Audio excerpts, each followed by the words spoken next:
지금 다 제가 했죠? 고 이제 보겠습니다. 자, 이제 1과를 했고 2장, 오늘 제가 2장까지만 설명을 좀 하도록 하겠습니다. 2장까지. 2장은 이제 언어와 착상인데요. 거기 이제 22쪽을 펴보세요. 이제 도구를 넘어서라고 이제 하는 부분이 있을 겁니다. 그러니까 이 도구. 그러니까 보통 여러분 이건 다 배우셨죠? 문학에 의해서도 일상어와 시어가 달라요. 일상어와 시어가 다르다. 그래서 일상어는 이제 뭐랄까요? 그 좀 더 일반적인 말로 쓰는 거죠. 일상어. 그러니까 예를 들면 일상어는 이제 일반적인 여러분이 아마 방송 보시면 이거는 나오는 이야기인데 만약에 나는 오늘도 밥을 먹는다. 이 일상어죠. 나는 밥을 먹는다. 맞죠? 근데 시어에서는 오늘도 밥이 나를 삼켰다. 물론 이제 시어에서 오늘도 밥을 먹는다라고 써도 상관은 없어요. 근데 이제 이거보다는 이게 좀 더 시적이라는 거예요. 또 나는 너를 잊었다. 요게 이제 일성을 하면 시어는 나는 너를 까먹었는데 계속 배가 고파. 난 너를 까먹었는데 계속 배가 고파. 이럴 때 이제 그 하는 게 좀 더 뭡니까? 시적인 표현이라는 거죠. 그렇죠? 뭐뭐 하는데 뭐뭐 하고프다. 그다음에 또 눈물이 흐른다. 눈물이 흐른다라는 것이 이제 일성을 하면 시의 언어는 눈물이 털실처럼 풀어진다.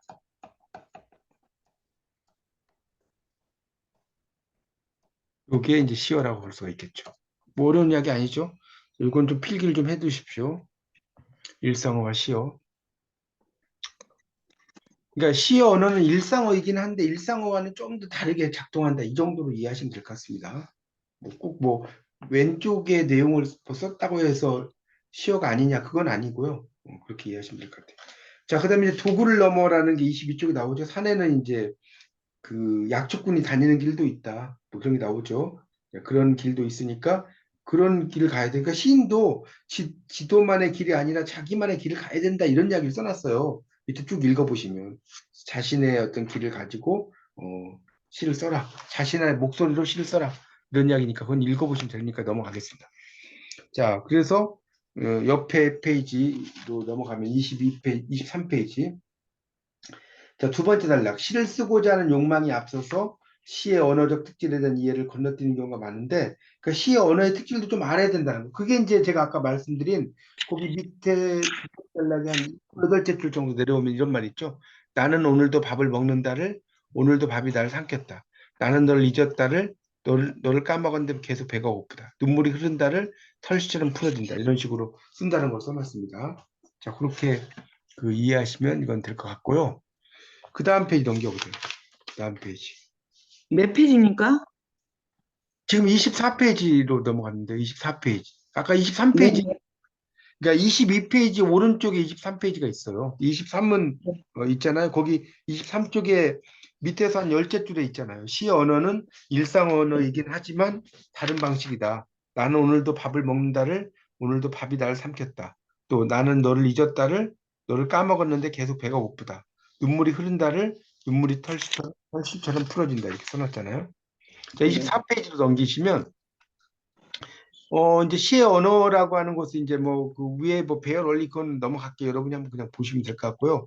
어쨌든 시라고 하는 것 자체는 이제 그걸 통해서 자신의 그 이야기를 한다는 건데 그 24페이지에 어디가 좀 중요하냐면 밑에서 첫 번째 단락 밑에서 넷째 줄 시는 이렇게 나오는 거 있죠. 인간에 의해 제작된다는 점에서 도구와 같지만 그러니까 이 포임이라고 하는 단어가 이게 이제 제작한다는 뜻이 있어요. 제작한다. 뭐 시라는 뜻도 있지만 메이크의 뜻이 있어요. 메이크. 이 분석을 어원적으로 보면 그래서 음, 특정 용도를 갖고 있지 않다는 점에서 자족성이라는 거는 한자를 좀 쓰세요. 그렇게 씁니다. 자족성. 이 족자는 만족할 족자입니다. 스스로 만족한다는 의미의 자족성을 갖고 있다. 그게 이제 시의 그 특징을 이야기한다고 볼 수가 있겠습니다. 자족성이란 말을 좀 써주십시오. 자족성. 자, 그 밑에 이제 브루똥에 대한 이야기가 나오죠. 이거는 문학에 의해서 여러분 다 공부하셨잖아요. 브루똥. 그래서 이 뉴욕의 그 브루똥이 거기 나오죠. 그 공원에서 떠돌이 맹인 거지를 만났는데 나는 맹인입니다. 라는 말을 쓴 그 팻말을 가지고 있었는데 행인은 돈을 넣어주지 않죠. 그런데 이제 브루똥이 이걸 보고 어떻게 썼습니까? 밑에서 마지막 줄 보세요. 마지막 줄. 봄이 머지 않았는데 나는 그 봄을 볼 수 없습니다. Spring's coming soon. 25쪽 보세요. But I can see it. 여기서 it은 스프링이라고 써요. 스프링. 봄을 가리켜요. 그것이라는 건 봄이의 봄. 못 본다는 의미죠. 그래서 이제 그래서 막 그 사람들이 여기에 동전을 막 집어넣었다 이런 이야기죠. 자, 그래서 이제 그 다음에 관념 너머에 여우가 있다라는 게 이번에 나와요. 25쪽에.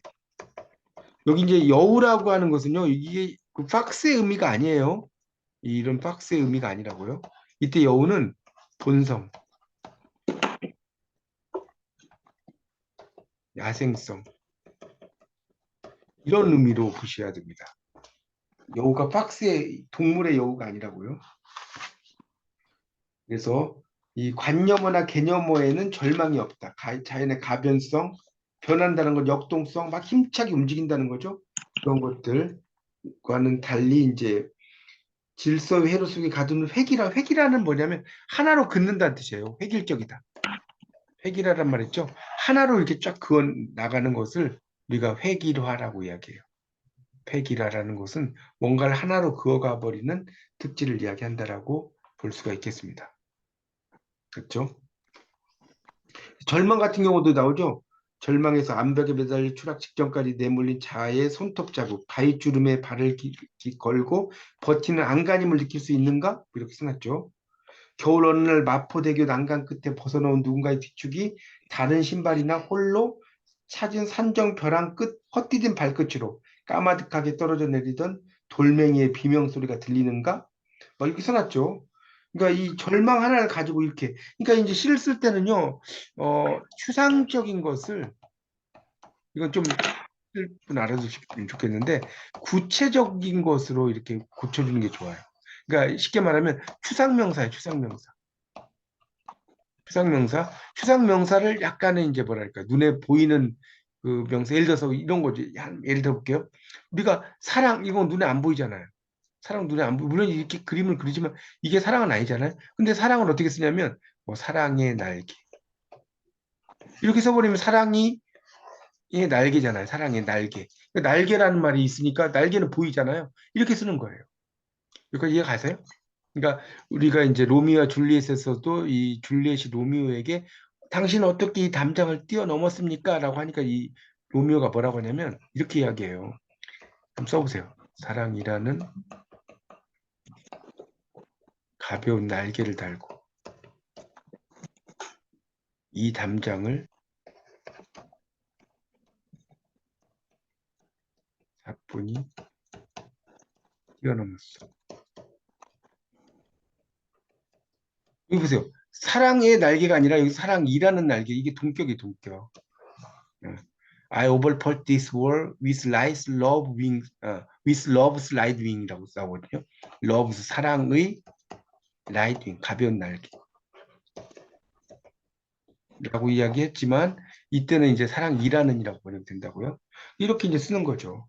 그렇게 이제 쓰는 것이 좀 더 있어 보이는 표현입니다. 그러니까 눈에 안 보이는 것도 눈에 보이는 건 눈에 안 보이게 쓰는 거라든가 이런 것들을 이야기하는 겁니다. 자, 그 다음에 이제 26쪽에 보면 날씨 이야기가 나오죠. 세 번째 줄. 개미들이 떼를 지어 이동하거나 제비가 낮게 날면 비가 내릴 거라고 했던 농경 문화의 예보는 몸의 감각에서 나온 경험, 지혜가 있다는 거죠. 우리가 뭐 온몸에 아프면 뭐 비가 온다든가 이런 거 있잖아요. 관절이 아프면 이런 것들이 다 경험에서의 그런 그 이야기라는 거죠. 자, 시의 언어에는 절망이 있다. 그 밑에 단락이 있죠. 절망이 부르는 성찰이 있다. 성찰이라는 건 나를 돌아본다는 거예요. 그렇죠? 나를 돌아보는 거. 그러니까 이 나를 돌아보는 게 없으면 시가 아니죠. 리플렉션, 성찰. 이 성찰이라는 것은 이제 뭐 한자로 쓰면 이게 살필 성자 아닙니까? 그다음에 살필 찰자고 나를 이렇게 돌아보는 나를 이렇게 돌아보는 이게 성이거든요. 나를 이렇게 돌아보는 그런 특질. 성찰이 성찰. 그렇게 이제 보시면 돼요. 자, 그래서 이제 그런 내용으로 볼 수가 있겠고요. 그러니까 찰자는 이렇게 써요, 이렇게. 이 성자는 그 살필 성자고, 성찰. 그러니까 돌아볼 성, 돌아볼 찰, 뭐 이런 그 성찰의 리플렉션이에요. 여러분 시를 쓸 때는 여러 시의 종류가 있는데 성찰시라는 게 있어요. 성찰시. 내가 어딘가를 가가지고 그것을 보고 느끼는 나의 감정을 쓰는 거. 이걸 성찰시라고 하거든요. 그래서 이제 밑에 나오죠. 비둘기에 대해서. 비둘기는 평화다. 비둘기는 평화를 모르면서 평화의 노래를 부른다. 비둘기는 아이러니스트다. 평화의 노숙자다. 뭐 이런 말 나오죠. 그러니까 아이러니스트라는 것은 반어주의자라는 뜻이죠. 반어, 아이러니라는 말 들어보셨죠? 그걸 이야기하고 있습니다. 이미지고요. 자, 그래서 이제 27쪽에 보면 A가 문명과 제도 언어를 학습한 뒤 자동으로 사유하는 인간의 발화. 그렇죠? 비둘기가 평화다. 우린 비둘기는 평화의 상징으로 배웠잖아요. 그다음 B는 거기에 대한 반성적 성찰의 발화. 그렇죠? 평화를 모르면서 평화의 노래를 부른다. 우리가 비둘기가 평화의 상징이라고 했지만 비둘기가 뭐 평화를 알겠습니까? 실질적으로. 그렇죠? 그다음에 C는 비둘기는 아이러니스트다. 평화의 노숙자다. 그로부터 나온 아이러니한 의인화라는 거죠. 의인화. 비둘기를 그 사람이 아닌 걸 사람처럼 했으니까 의인화죠. 그래서 도시의 노숙자가 된 비둘기의 비애를 읽을 수 있어요. 자, 여기서 또 재밌는 게 뭐냐면 이 김광섭의 이제 여기 책에는 안 나오는 거지만 뭐가 나옵니까? 성북동 비둘기라는 시가 생각이 나야 돼. 성북동 산에 번지가 새로 생기면서 비둘기들에게 이제 번지가 없어진 거예요. 그러니까 결국 이때 비둘기는 실제 비둘기가 아니죠. 바로 뭐겠습니까? 이 달동네 주민을 가리켜. 성북동 산에 번지가 새로 생기면서 비둘기들에게 번지가 없어졌다. 그러니까 거기 뭐 뭡니까 판자촌 같은 거 막 없애고 막 이러잖아요. 이제 그런 것을 이제 성북동 비둘기라고 표현한 거라고 이해하시면 될 것 같습니다. 그 평화를 가지고 이렇게 이제 여러 가지 관점으로 볼 수 있다. 자, 넘겨보세요. 자, 그래서 다음 페이지 넘기면 이제 테드 휴즈의 생각 여우라는 시가 있을 거예요. 테드 휴즈도 되게 유명한 그 시인입니다. 이 영문학에서. 나는 상상한다. 이 순간 깊은 밤의 숲 무엇인가가 살아있다. 시계의 고독 옆에 손가락이 움직이고 있는 텅 빈 페이지 옆에 28쪽 보고 있어요. 창밖에 별이 없는 것을 봄. 어둠 깊숙한 곳에서 무엇인가가 조금씩 더 가까이 고독 속으로 들어오고 있음. 차갑게 어둠 속의 눈발처럼 우아하게 여우의 코가 닿는다. 잔가지의 잎사귀에 두 개의 눈이 한 동작에 받쳐진다. 지금 나무 사이 눈 속에 아기자기한 무늬를 남기며 그루터기 옆 움푹 들어간 곳에서 머뭇거리는 신중한 절름발의 그림자. 대담하게 숲속 빈터를 가로질러 온 그의 육체, 녀석의 눈동자. 넓어지고 깊어지는 푸르스름함, 골똘히 훌륭하게 자신의 볼일을 완수한다. 마침내 뜨거운 여우의 악취가 느닷없이 머리에 어두운 구멍 속으로 들어오고 창에는 여전히 별이 없다. 시계가 째깍인다. 백지는 채워졌다. 자, 이런 시가 있는데요. 자, 이런 시가 이제 상당히 좀 어렵죠. 그러니까 이걸 좀 설명을 좀 해야 되는데, 이거 좀 필기를 좀 해야 될 것 같아요. 이제 이거는 뭐냐면, 이 여우라고 했지만, 이거는 시를 여우로 비유한 작품이에요. 그렇게 하면 이해가 쉬울 거니까 뭔 소리냐면, 여기에 지금 이 시를 이렇게 읽다가 보면, 이 시를 보면, 쭉 나오죠. 내용이. 여우의 코가 닿는다. 이런 말 나오죠. 여우는 다 시예요, 시. 그리고, 그러니까 결국 시에 대한 시죠. 자, 시에 대한 시를 우리가 뭐라고 하죠? 메타시라고 합니다. 메타시. 메타는 어바웃의 뜻이에요. 뭐뭐에 대한. 메타시. 소설에 대한 소설은 뭐겠어요? 메타 소설 되는 겁니다. 그래서 시를 그러니까 이 작품 뭐냐? 시를 창작하는 과정을 이야기하는 것이고, 어, 그런 이야기죠. 그래서 이제 그런 걸 통해서 이제 생각해. 자, 이제 밑에 읽어볼게요. 29쪽. 시를 창작하는 과정을 엿볼 수 있는 작품이다. 언어와 이미지가 살아있어 시를 하나의 생명체처럼 접근하고 있는 시인의 태도가 인상적이다. 나왔죠. 메타시 설명 나왔죠? 어바웃이라고. 그래서 이제 시작법에는 시상, 여우 이렇게 번역이 되었다. 생각, 여우 이렇게 번역이 되었어요. 그러니까 하여튼 여우는 실질적인 여우가 아니라 시를 비유했다. 옮기세요. 30페이지. 그래서 이 시는 시원의 동물적 본성을 억제하면 할수록 통찰의 힘이 퇴화한다는 거예요. 퇴화, 통찰. 뭔가를 깨뜨려 보는 걸. 통찰이란 거는 인사이트, 인사이트. 자, 써보세요. 통찰. 이걸 이제 이야기를 하고 있고요. 작시법이죠.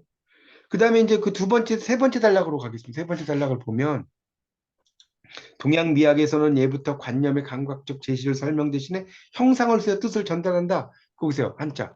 입상신의. 그러니까 이게 한자 해석은 형상을 세워서 뜻을 이 진짜는 원래 진짜는 뭐냐면 다할 진짜라고 써보세요. 다할 진. 그러니까 이게 술목관계죠. 형상을 세워서 뜻을 다한다. 이해 가시죠? 그러니까 전달한다는 뜻이죠. 입상신이죠. 입상신이. 그래서 휘종 황제가 화공들에게 답하기거 마제향. 그러니까 꽃 밟으며 돌아가니 답이 밟을 답자거든요. 밟을 답자. 이제 여러분 여기서 하나 또 좀 설명하고 싶은 게 이 화자가요. 여러분 이거 되라자인데 이렇게 생각할 수 있는데 이 대라자는 꼬다자와 같은 말이에요. 여기 여기서 이건 대라자가 아니라 꼬다자로 보셔야 됩니다. 그래서 꽃을 밟고 귀고 돌아가니 마제 이 제자가 말발굽 제자예요. 말발굽 제 이게 이제 말발굽 제자라고 쓰세요. 여러분 그 구제역이란 말 있잖아요. 예전에 그 동물의 병 중에 구제역이 뭐냐면 소의 입과 말발굽에 이제 막 병이 생긴다는 거예요. 말발굽이 달린 동물이 뭐 소라든가 또 뭡니까 그 이런 것들 있지 않습니까? 그런 것들에게 이제 돼지라든가 이런 것들에게 이제 병이 생길 걸 구제역이라고 하잖아요. 하여튼 말발굽에 향내나네. 그래서 짓궂게도 그림으로 향기를 그려보라. 어떻게 시각으로 후각을 환기할 수 있겠는가? 꽃을 밟는 말발굽을 그렸는데 단 한 사람만이 화면 끝에 말발굽을 쫓는 나비를 그렸다. 대단하죠? 그래서 두둑한 상을 내렸어요. 간접적 제시가 시에서 이미지요. 객관적 상감을 이게 상징하고 같다라고 보시면 되죠. 그러니까 그 꽃 밟으며 돌아가니 말발굽의 향기 나네라고 나오지 않습니까? 거기 밑줄 좀 쳐볼까요? 30페이지에 그 꽃 밟으며 돌아가니 마지막 단락이 셋째 줄에 이걸 이제 뭐라고 하냐면 이걸 직접적 제시라고 하는 거예요. 직접적 제시. 이렇게 쓰세요. 근데 한 사람만이 화면 끝에 말발굽을 쫓는 나비를 그렸다 밑줄 치고 이거는 간접적 제시. 그러니까 말발굽은 안 그려놨는데 아 나비가 이렇게 따라간다는 거예요. 그러니까 그런 걸 상상한다는 거죠. 이렇게 이해하시면 됩니다. 자 에피파니 31쪽 에피판이라고 하는 게 있어요. 자 에피판이라고 하는 것은 이제 이게 에피판이란 말 여러분 잘 못 들어보셨을 것 같은데 자, 이 에피판이라는 것은 시 속에서 이제 중요한 어떤 특징들 이런 것을 드러내고 나타내고 이런 것을 이제 우리가 에피판이라고 합니다. 에피판이. 아마 여러분이 모르겠어요. 현대 실론에서 이게 나왔었던 것 같기도 하고 그러는데 그걸 이제 에피판이라고 우리가 표현하는데 이제 에피판이라는 것은 영어로 쓰면 영어로 안 나왔으니까 써볼까요? EPIPHANY 이렇게 써요. 에피판.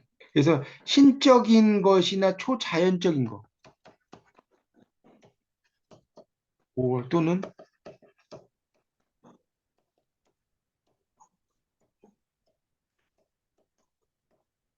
이거 이제 현시라고도 하는데 이게 이제 그 나타날 현자 이렇게 쓰는 거 있거든요.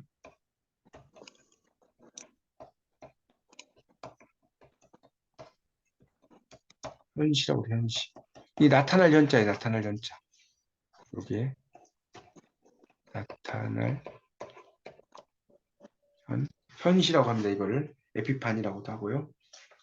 자, 그 정도 알고 이제 한번 보겠습니다. 그래서 이제 그 위에 있는 것은 이제 그 연어를 학습한다는 것은 이제 뭐 어쩌고저쩌고 나오죠. 사회적 협약, 그렇죠? 의사소통 이런 걸 하죠.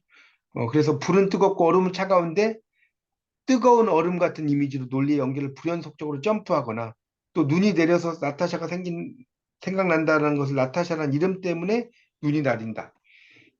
라는 것이 있다는 거죠. 그래서 나타샤는 나와 나타샤와 흰 당나귀라는 시에 나오는 거예요. 백석에. 나와 써보세요. 또 잊어버리신 분은. 그래서 흰 당나귀라는 것은 당나귀가 휘닿는 게 아니죠. 당나귀가 가고 있는데 흰 눈 내리는 걸 흰 당나귀라고 쓴 거예요.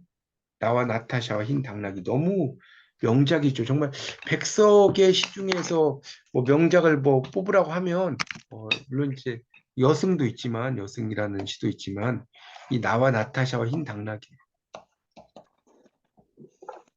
나와 나타샤 흰 당나귀인데 이게 이제 그 질상사에 가면 실제로 나와 나타샤와 흰 당나귀라는 시가 있어요. 거기 이제 김영한이라는 여인과 사랑에 빠지죠. 백석이. 예, 뭐 그건 제가 전에 이야기했으니까. 자, 그래서 이제 그 에피판이라는 게 이제 그런 그 현시라고 이야기를 하는 거고요. 밑에 보세요. 내기는 소라 바다를 늘 그리워한다. 라고 노래한 장콕도의 시는 즉각적인 반응을 일으키는 단 두 줄이 도로란, 그러니까 도롤이란 것만이 튀어나온다는 거예요. 이미지로 시원을 향한 향수, 그리움을 간직한 것을 드러낸다는 거예요. 이런 식으로. 내 귀가 소라가 될 수는 없잖아요. 근데 소라처럼 이렇게 귀도 이렇게 구멍이 있잖아요. 귓구멍이 있잖아요. 바다를 그리워한다는 거. 또 오리보가지는 호수를 걷는다. 오리보가지는 간지러워. 청중의 시에 이제 상투적 인식을 뛰어넘는 거죠. 오리 모가지라고 그랬고 자꾸 간지럽다는 표현도 상당히 재밌죠. 이런 식으로 이제 기발한 아이디어를 가지고 시를 썼다 이런 이야기고 넘겨보세요. 32쪽에 보면 그래서 이제 영감, 인스퍼레이션, 시작법의 기능으로 밝힐 수 있는 성질의 것이 아니다.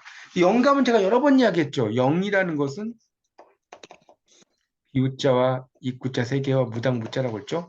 이 무당들이 입을 벌리고 기우제 지내는 형상이라고 그랬죠. 그래서 기우제를 지내면 비가 온다고 그랬죠. 왜? 비가 올 때까지 기우제를 지내요. 1년 동안 안 오면 1년 동안 기우제를 지내요.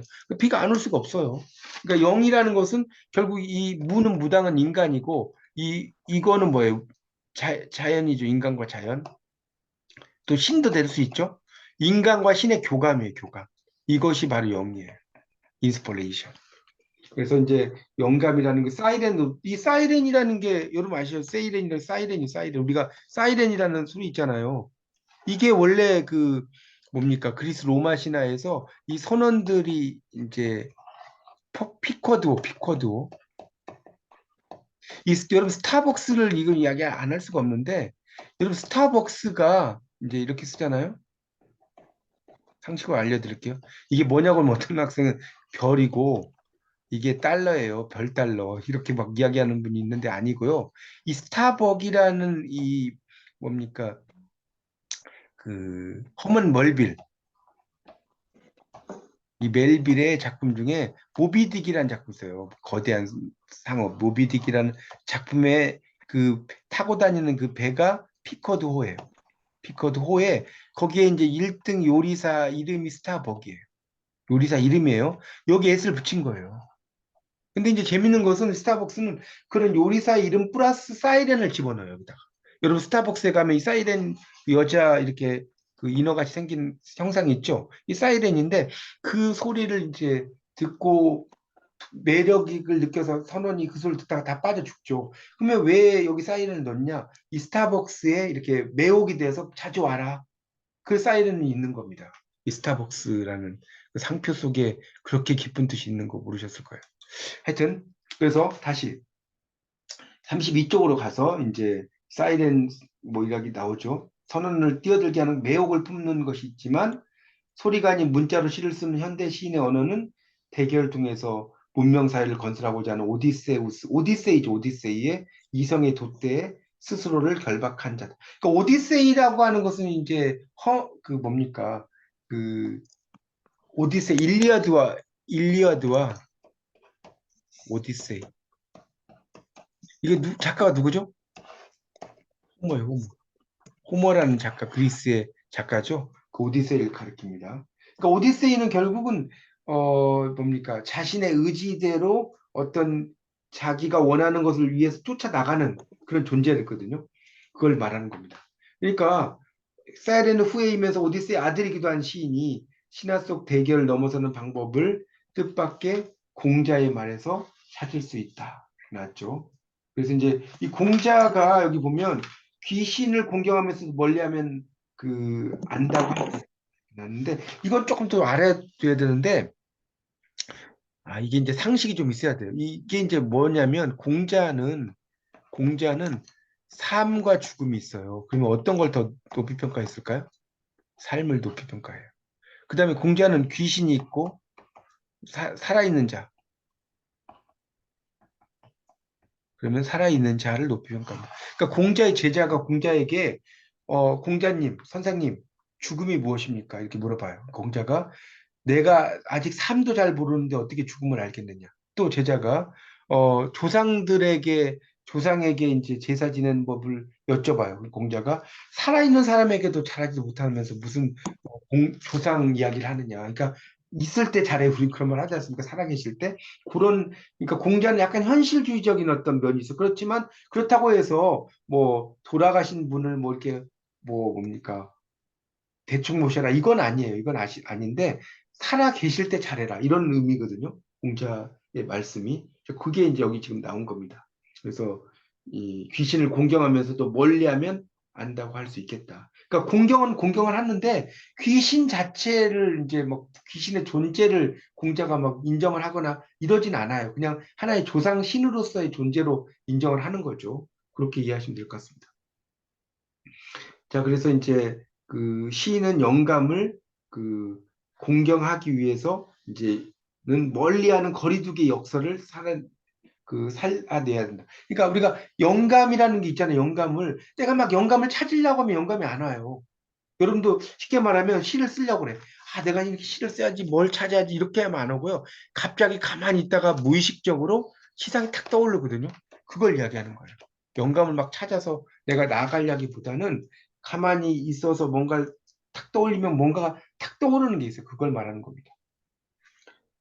그 정도로 이해하시면 될 것 같아요. 그 다음에 이제 이 더블린 사람들 제임스 조이스가 나왔는데 33쪽에 더블린 사람들 율리시즈 이런 것들이 이제 영적인 현실 그러니까 에피파니 아까 얘기했죠 현실하고 그래서 내가 이제 뭔가를 계속해서 깊이 있게 생각을 한 사람에게 딱 아이디어가 떠오른다는 거죠. D.H. 로렌스도 무지개 레인보우를 이야기하고 있습니다. 무지개라는 작품이 그렇다. 뭐 그런 이야기고요. 그러니까 그런 연습을 이제 해야 되는데 그거는 내가 막 노력만 해서 되는 게 아니에요. 우리가 쉽게 말하면 하나님에 대해서 그 존재를 막 내가 믿는다 이런 것도 있지만 갑자기 어느 때 나에게 영적으로 딱 다가오잖아요. 그런 하나님의 존재. 뭐 그런 것처럼 시도 마찬가지라는 거예요. 내가 시를 쓰기 위해서 막 노력을 하면 시가 나로부터 멀어지는데 약간의 거리두기를 하면 시가 나에게 다가온다. 그 정도 이해하시면 될 것 같습니다. 그 다음에 이제 보들레르가 거기 34쪽에 나오는 그 뭐 상상력의 초보적 행위는 해체다라고 이야기했고요. 그래서 이제 다다시가 있어요. 다다시. 이러면 그 34쪽에 다다시가 나오는데 이 다다라는 말이 뭐냐면 이렇게 써요. 다다. 없다는 뜻이 없다. 써보세요. 없을 무자. 없을 무자입니다. 네 개를 냈네. 없을 무자 있죠? 하나, 둘, 셋, 네 개요. 무. 그래서 이제 신문을 들어라, 가위를 들어라, 당신의 시에 알맞겠다고 생각되는 분량의 기사를 신문에서 골라내라. 기사를 오려라. 기사를 형성하는 모든 낱말을 하나씩 조심스럽게 잘라서 푸대에 넣어라. 조용히 흔들고 자른 조각을 하나씩 꺼내라. 푸대에서 나온 순서대로 정성 들여 베껴라. 그럼 시는 당신과 닮을 것이다. 제가 다다시를 한번 쓴 적이 있는데요. 제가 기회가 되면 제가 이제 이거 끝나고 나서 제가 쓴 다다시를 하나 보여드릴게요. 이게 뭐냐면 신문이 있어요. 여러분 신문이 있으면 아무데나 여기를 막 잘라요. 여기를 찢어요. 여기를 찢어요. 그럼 글자가 몇 개 있는 거죠. 뭐 나, 너 이렇게 나오죠. 그럼 이걸 가지고 이것이 들어가기 시를 쓰는 거예요. 말이 되게. 이해 가세요? 이걸 다다시라고 하는 거. 상당히 어렵습니다. 그래서 다다시 쓰기가. 저도 한번 써봤는데 정말 다다시 쓴다는 게 엉뚱하면서도 또 재밌어요. 상상력을 가지고 쓰기 때문에. 그래서 이런 걸 이제 말의 우연한 배열과 이런 걸 이제 뭐라고 하냐면 말의 우연한 배열과 맥락이라고 하고요. 또 없는 뒤섞기를 통한 실험이라고 해요. 뒤섞기.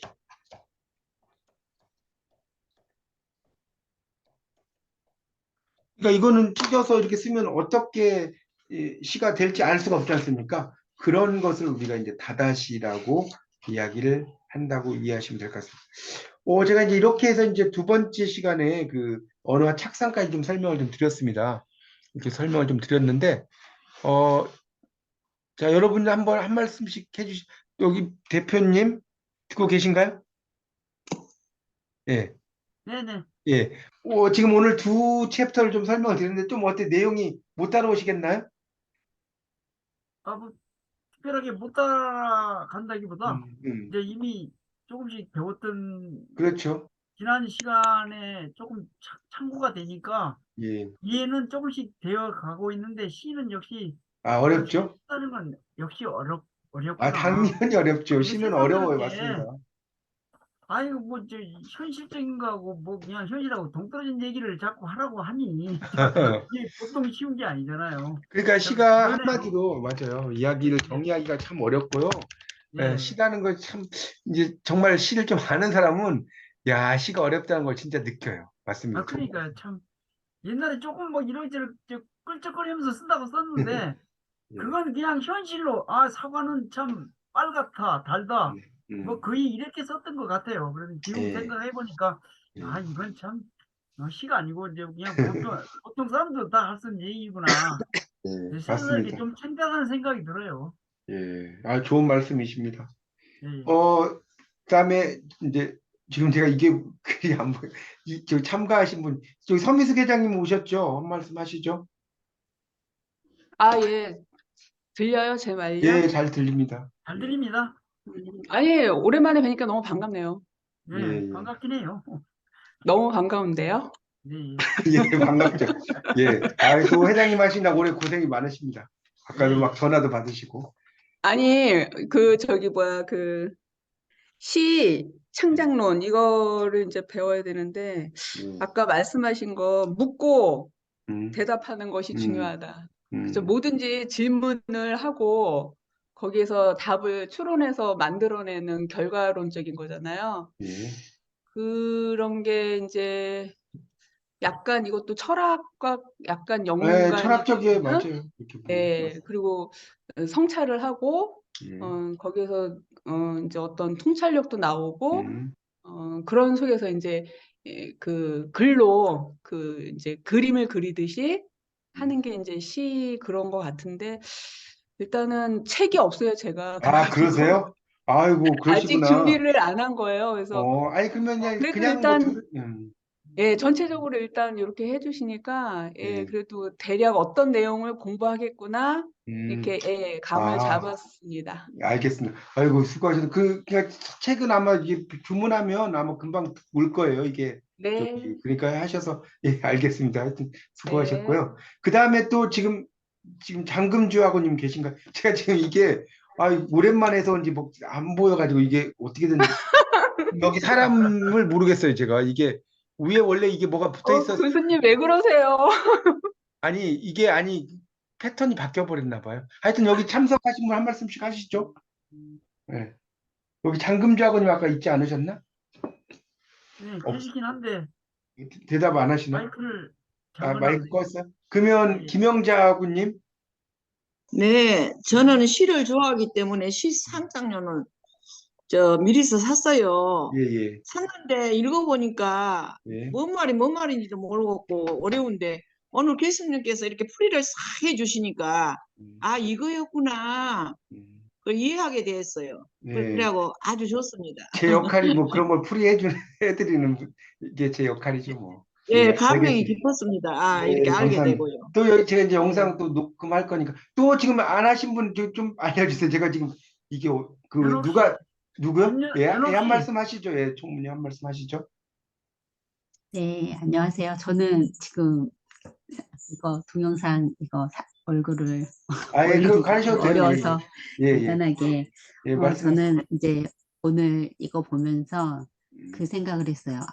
되게 시를 쓰려고 그러면 이게 일상적인 말로 해야 된다는 그거를 생각을 하면 쓰다 보면 너무 일상적인 말을 쓰는 것 음, 같고 또 뭔가 어떤 다른 거를 이렇게 막연하게 쓰려고 하면 좀 이렇게 너무 이렇게 이게 동떨어진 것 같은 맞아요.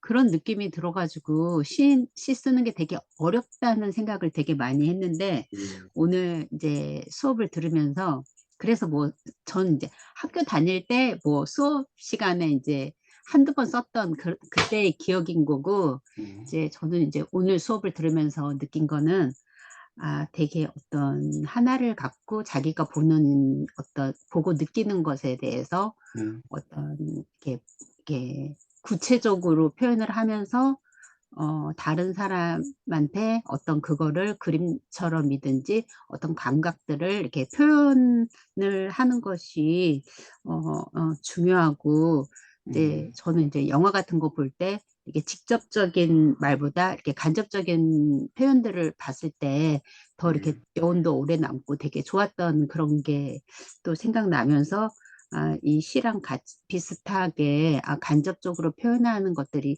어렵긴 하지만 되게 어떤 울림도 있을 것 같고 그래서 아, 시를 써보는 것도 참 이게 힘들기는 하지만 그렇죠. 되게 재미있겠다 싶은 생각이 오늘 들면서 아, 나 이제 시를 써봐야 되나 싶은 생각이 예, 들었어요. 제가 다다시 쓴 게 하나 있는데 하여튼 찾아서 하나 올려드릴게요. 하여튼 뭐 아주 그냥 선명하게 말씀 잘하셨어요. 예, 감사합니다. 그 장금주학원님 혹시 말씀할 수 있나요? 없나요? 그냥 꺼놓으셨나 보다. 알겠습니다. 그러면 오늘은 제가 이제 이게 저도 이제 오랜만에 이 줌을 좀 했는데 이게 그 제가 미숙한 건지 뭔지 모르는데 이게 지금 그 위에가 원래 이게 떠서 뭐가 떠야 되는데 그게 오늘 좀 문제가 있는지 사라져 버렸어요. 그래갖고 뭘 밑에 뭘 어떻게 누른지가 원래 그 위에 이게 그 기록 이런 장치가 있는데 그게 사라져가지고 정말 오늘 저도 강의하면서 좀 강의는 힘들진 않는데 그런 조작하는 것에 조금 막 좀 쉽지가 않네요. 하여튼 여러분 이제 오늘 제가 그 첫 시간에 이렇게 1장, 2장을 했으니까요. 그 1장, 2장을 공부한 것을 그 여러분이 그 방송 강의를 꼭 들어보세요. 그러니까 방송에서 이제 강의하시는 거 저와 강의는 또 좀 비슷한 면도 있지만 다른 면이 좀 있어요. 아마 분명히. 왜냐하면 저는 이제 영문학을 했기 때문에 이제 저의 관점에서 또 이야기하는 방송에 안 나온 이야기들이 꽤나 있거든요. 그러니까 그거하고 이제 방송을 비교해 보시면서 이제 그렇게 이제 수업을 들으시면 그 시너지 효과라는 게 있잖아요. 시너지 효과. 그렇죠? 그리고 저는 방송에 있는 이야기만 절대로 안 해요. 왜냐면 그럼 여러분이 뭐 이 스타디의 수업을 들을 필요가 없죠. 그래서 거기에 없는 이야기도 제가 많이 해드릴 테니까 여러분이 이 수업을 좀 잘 들어보시고 다음 주에는 이제 다음 시간에는 좀 뭐 오늘은 이제 첫 시간이라서 두 챕터 정도만 했고요. 다음 주는 이제 또 인원도 많이 또 오늘 참석을 못 하신 것 같아요. 그래서 오늘 두 챕터만 했고 다음 주에는 이제 한 세 챕터 정도를 좀 해서 하고 그렇게 좀 수업을 좀 하도록 하겠습니다. 그래서 다음 주는 말고 그 다음 주 정도는 뭐지 학습관에서 한번 뭐 뵙든가 그렇게 하도록 하죠. 괜찮으시죠? 한 번은 또 가서 또 이게 원래는 계속 가서 수업을 하는 게 더 좋은데 원래는 공부를 하는 게 아니잖아요. 근데 뭐 그러니까 다음 주는 줌으로 하고 그 다음 주 정도에 한번 학습관에서 한번 뵙도록 하는 걸로 하겠습니다. 자, 그럼 이 정도로 해서 오늘은 뭐 제가 이 강의한 거 다시 올려드릴 테니까요. 여러분 잘 들으시면 아마 될 것 같습니다. 이해하시죠? 수고하셨습니다. 예, 수고하셨고 네, 다음 시간에 네, 뵙겠습니다. 수고하셨습니다. 예, 예, 안녕히 계세요. 네. 안녕히 계세요. 이걸 지금 잠깐만. 예, 장금주 학원님 한 말씀 하시라고 했는데 한 말씀 하세요. 어디 갔다 오셨어요? 아, 문이 네. 고장 나가지고 예, 지금 한 말씀 AS 하세요. 받고 아직 시간 있으니까. 있어가지고요. 예. 아, 또 잊혀지고 지내고 있었는데 다시 잊혀진다라는 게 공부를 있었다는 건 아니고요. 일상생활에 너무 젖어서 그렇게 한 달 넘게 지냈는데 다시 스터디하게 돼서 반갑고 기쁩니다. 열심히 하겠습니다. 예, 감사합니다.